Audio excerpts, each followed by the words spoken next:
नमस्कार दोस्तों, स्वागत आपका हमारे YouTube channel your online CA पर। आज की इस वीडियो में बात करेंगे हम फॉर्म 26 क्यूबी के बारे में। कब फाइल किया जाता है और क्यों फाइल किया जाता है और कौन कौन से डॉक्यूमेंट्स जो इसके लिए रिक्वायरमेंट यहाँ पे आपको जरूरत होती है, तो सारी ही बातें इस वीडियो में जानेंगे। तो चलिए वीडियो शुरू करते हैं। वीडियो शुरू करने से पहले अगर आपने हमारे चैनल को अभी तक सब्सक्राइब नहीं किया है तो प्लीज़ चैनल को सब्सक्राइब करें और बेल आइकन को दबाना ना भूलें। तो सबसे पहले बात करते हैं डॉक्यूमेंट्स के बारे में जो जो आपको जरूरत होती है फॉर्म फाइल करने के लिए। तो सबसे पहले आपके पास जो पैन कार्ड होना चाहिए, बायर और सेलर का जो आपके पास दोनों का यहाँ पे पैन कार्ड होना चाहिए। उसके बाद आपके पास यहाँ पे कम्युनिकेशन डिटेल होनी चाहिए, आपके बायर की और सेलर की दोनों की कम्युनिकेशन डिटेल होनी चाहिए। वो उसमें आपका एड्रेस आ जाता है, फ़ोन नंबर और मेल आईडी यहाँ पर आ जाती है। उसके बाद हम बात करते हैं प्रॉपर्टी डिटेल चाहिए होती है आपको। जो प्रॉपर्टी आप बाय करते हो उसकी डिटेल यहाँ पे आपको पूरी डिटेल यहाँ पे चाहिए होती है। और आपको स्टेटस यहाँ पे पता होना चाहिए, जो सेलर का स्टेटस है वो रेजिडेंट है फिर नॉन रेजिडेंट है। तो सारी बातें पता करने के बाद फिर आप फॉर्म जो फाइल कर सकते हैं। तो फॉर्म सबसे पहले हम फाइल किसका करना है, फॉर एग्जाम्पल हम बात कर लेते हैं। जैसे आप राम जो है यहाँ पे बायर है, तो राम जो है वो आपका टीडी डिडक्ट करेगा। तो राम को इनकम टैक्स पोर्टल पे लॉगिन करना है, वही टीडी डिडक्ट करेगा। तो उसका यहाँ पे आपको लॉगिन करके फॉर्म फाइल यहाँ पे करना है। तो सबसे पहले हम बात करते हैं ये कितने अमाउंट पे कटता है। अब अमाउंट जो है, अमाउंट अगर आपके बाय जो प्रॉपर्टी बाय कर रहे हैं अगर वो वैल्यू उसकी 50 लाख से ज़्यादा है तो उस केस में जो आपको है सेलर का 1% डिडक्ट यहाँ पे टीडी जो है डिडक्ट करना है।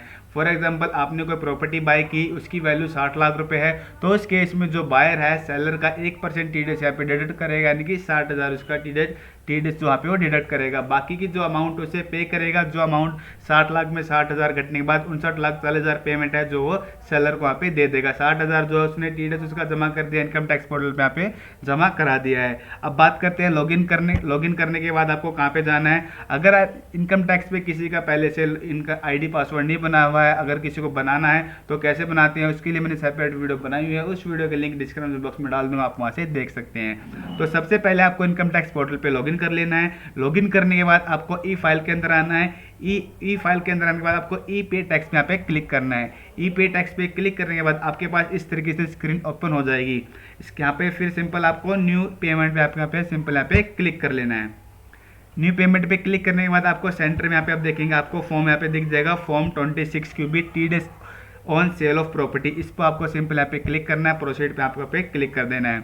आपको सबसे पहले आपको स्टेटस बताना है, यहाँ पर जो सेलर है वो रेजिडेंट है फिर नॉन रेजिडेंट है। आपको स्टेटस बता देना है आपको रेजिडेंट है फिर या फिर नॉन रेजिडेंट है। जैसे हमारे केस में रेजिडेंट है तो रेजिडेंट पे हम क्लिक कर देते हैं। उसके बाद आपकी डिटेल आती है, जो बायर है उसके यानी कि आपको उसने लॉगिन करा हुआ है, उसकी बेसिक डिटेल यहाँ पे आ चुकी है, उसका पैन नंबर आ चुका है, एड्रेस वगैरह आधार डिटेल सारी यहाँ पे उसकी आ चुकी है। अगर आपको एड्रेस वगैरह को डिटेल यहाँ पे को चेंज करनी है तो यहाँ पे माई प्रोफाइल में जाके सिंपल आपको उस यहाँ पे चेंज कर सकते हैं।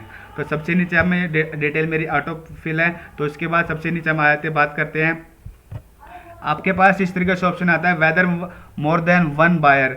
आपके केस में एक से अधिक बायर है तो उस केस में आपको यस करना है। अगर एक सिंपल एक बायर तो इस केस में आपको यहाँ पे नो कर देना है। जैसे हमारे केस में एक बायर है तो सिंपल एक नो पे करके आपको सिंपल यहाँ पे कंटिन्यू पे यहाँ पे क्लिक कर देना है। हम बात करते हैं, अगर आपके पास काफ़ी सारे केस ये होता है कि प्रॉपर्टी जब बाय कर रहे हैं तो उसके अंदर दो बायर होते हैं, दो सेलर होते हैं, फिर एक बायर है फिर दो सेलर, तो इस केस में कैसे आपको डिडक्ट यहाँ पे करना है। तो सबसे पहले मैं एक एग्जांपल यहाँ पे लेके चलता हूँ कि एक बायर है और दो सेलर है, यानी कि जो बायर है एक है और सेलर यहाँ पे दो है। तो टीडीएस कैसे डिडक्ट करेगा, जो बायर है फॉर एग्जांपल 60 लाख की वैल्यू है तो 30 लाख एक्स का और 30 लाख वाई का, यानी कि 30 लाख की वैल्यू पे 30,000 दोनों का वो टीडीएस यहाँ पे डिडक्ट करेगा। और दो फॉर्म जो फाइल करेगा फॉर्म 26 को भी दो फॉर्म फाइल यहाँ पे करेगा। पहला एग्जांपल ये हो गया।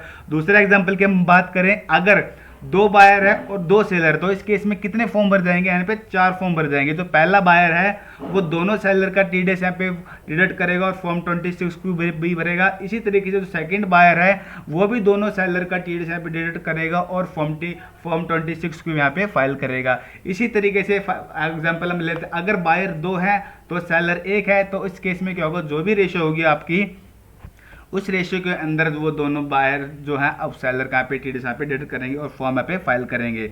उसके बाद हमें अब बात करते हैं नेक्स्ट पेज पे आने के बाद हम बात करते हैं, यहाँ पे आपके पास पूछेगा रेजिडेंट स्टेटस ऑफ सेलर। आपका बता दिया सामने रेजिडेंट था। अब यहाँ पे आपको पूछेगा पैन ऑफ सेलर। आपको पैन नंबर डालना है, जो प्रॉपर्टी से आप प्रॉपर्टी खरीद रहे हैं उसका आपको पैन नंबर डालना है। पैन नंबर डालने के बाद कंफर्म पैन नंबर, वो सेम पैन नंबर आपको यहाँ पे दोबारा डालना है। अगर आपके पास आधार नंबर है सेलर का तो डाल दीजिएगा, तो यहाँ पे वैसे कोई मैंडेटरी फील्ड यहाँ पे नहीं है। जैसे आप पैन नंबर डालेंगे, नेम आपका सेलर का जो आपके नाम यहाँ पे आ जाएगा और कैटेगरी आ जाएगी पैन की। जैसे फॉर एग्जांपल आप कंपनी है तो कंपनी आ जाएगा, इंडिविजुअल है तो इंडिविजुअल आएगा। इस तरीके से कैटेगरी यहाँ पे पैन की यहाँ पर आ जाएगी। एड्रेस डालना है, यहाँ पे किसका एड्रेस डालेंगे, जो आप जिससे प्रॉपर्टी परचेज कर रहे हैं सेलर के, आपके यहाँ पे एड्रेस डालना है। वो आप एड्रेस आधार कार्ड से यहाँ पे डाल सकते हैं आप इस तरीके से। फिर आपको यहाँ पे फ़ोन नंबर और मेल आई डी डालनी है और यहाँ पे आपको ऑप्शन यहाँ पे सेलेक्ट करना है कि whether more than one seller. जैसे कि मैंने आपको एग्जांपल के थ्रू बताया, अगर ज़्यादा सेलर है तो किस तरीके से आपको फॉर्म 26 भी भरना है। हमारे केस में सिंपल एक है सेलर, तो इस केस में यहाँ पे नो करके आपको सिंपल अगले पेज पे कंटिन्यू पे क्लिक करना है। बायर और सेलर की डिटेल डालने के बाद आपके पास अब बारी आती है प्रॉपर्टी डिटेल डालने की बारी, यहाँ पे बारी आती है। उसके बाद सबसे पहले आप उसमें ऑप्शन पूछा जाता है टाइप ऑफ प्रॉपर्टी। आपने जो प्रॉपर्टी बाय की है वो लैंड है या फिर बिल्डिंग है, बिल्डिंग के अंदर शॉप है, अपार्टमेंट है, फ्लैट है, बंगलो है, जो भी इसके अंदर आता है। अगर सिंपल आप लैंड ले रहे तो लैंड पे आप सेलेक्ट करना है। अगर आप बिल्डिंग वगैरह कोई फ्लैट वगैरह कोई आप शॉप परचेज करें तो उस केस में आपको बिल्डिंग यहाँ पे सेलेक्ट कर लेना है। जैसे हमारे केस में यहाँ पे शॉप परचेज की है तो बिल्डिंग यहाँ पे सेलेक्ट कर लेते हैं। अब बात करते हैं इसकी एड्रेस डिटेल डालना है। एड्रेस किसका डालना है, जो आप प्रॉपर्टी यहाँ पे बाय कर रहे हैं उस प्रॉपर्टी का आपको यहाँ पे एड्रेस यहाँ पे सिंपल यहाँ पे फिल कर देना है। अब फिल करने के बाद आपको यहाँ पे उसके सबसे मेन जो जरूरी चीज़ है इसके अंदर यहाँ पे अब आती है date of agreement of booking. किस डेट में एग्रीमेंट आपका जो एग्रीमेंट हुआ है प्रॉपर्टी परचेज करने का वो आपको यहाँ पे डेट डालनी है। एग्रीमेंट जो पास्ट डेट का भी यहाँ पे हो सकता है, फ्यूचर डेट का एग्रीमेंट तो होगा नहीं, तो आपको यहाँ पे जो है डेट है वहाँ पे एग्रीमेंट की यहाँ पे आपको सिंपल यहाँ पे डेट डाल देनी है। फॉर एग्जाम्पल जैसे हमारे 1 नवंबर का एग्रीमेंट है तो एक एग्रीमेंट के हमने 1 नवंबर 2023 यहाँ पे डेट यहाँ पे डाल देनी है। अब उसके बाद आपसे बात पूछता है total value of construction, property की वैल्यू कंस्ट्रक्शन जो भी आपकी जो परचेज की पूरी वैल्यू है वो आपको यहाँ पे डाल देनी है। फॉर एग्जाम्पल जैसे हमारे केस में जो 60 लाख की वैल्यू है, हम यहाँ पे 60 लाख की यहाँ पे वैल्यू यहाँ पे डाल देते हैं कि 60 लाख की हमारी ये परचेज हमने परचेज की है, उसकी प्रॉपर्टी वैल्यू पूरी 60 लाख है। अब उसके बाद आपसे पूछता है date of payment credit made to seller, किस डेट को जो आप पेमेंट कर रहे हैं और किस डेट को आप डिडक्ट करने हैं। आपको याद रखना यहाँ पे 1 महीने से अंदर जो आप डिडक्ट जो आप यहाँ पे डिडक्ट करना है पेमेंट कर लेनी, क्योंकि 1 महीने के बाद जो आपके पास जो ऊपर जो पे इंटरेस्ट आपको पे करना पड़ सकता है। तो जैसे हम मानते हैं कि आज हम पे कर रहे हैं, आज की डेट में हम डिडक्ट कर ले, 21 तारीख हमने पे किया तो 21 तारीख हम डिडक्ट कर रहे हैं, तो आपके उस केस में क्या है आपके पास कोई इंटरेस्ट यहाँ पे आपको देना यहाँ पे नहीं पड़ेगा। उसके बाद आपसे पूछता है पेमेंट टाइप।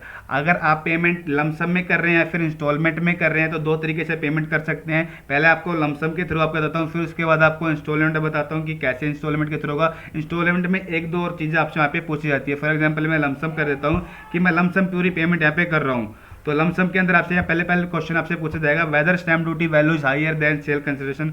अगर आपकी हायर है तो इस केस में यस कर देने हैं, तो नो, नहीं सिंपल इस यहाँ पे नो यहाँ पे रहने देंगे हम।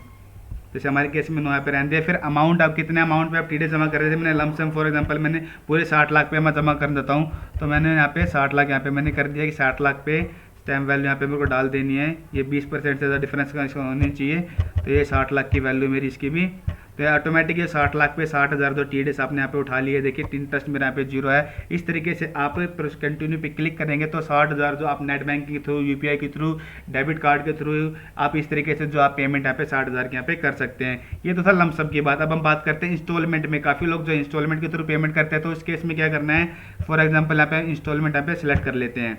इंस्टॉलमेंट सेलेक्ट करने के बाद आपसे पूछता है कि whether it is last instalment yes और नो। अगर आपकी लास्ट है तो उसे यस कर देंगे, नो है तो उसे नो कर देंगे। फॉर एग्जांपल हमारी नो यहाँ पे लास्ट इंस्टॉलमेंट नहीं है तो यहाँ पे नो कर देंगे।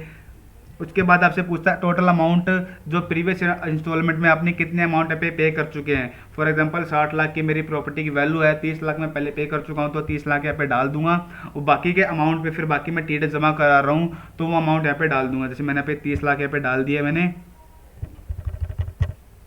कि मैं पहले यहाँ पे आपकी जो है 30 लाख यहाँ पे दे चुका हूँ, 30 लाख यहाँ पे दे चुका हूँ, बाकी मैं 30 लाख पे टीडीएस जमा करना चाहता हूँ, तो यहाँ पे इस तरीके से मैं यहाँ पे 30 लाख यहाँ पे डाल दूंगा।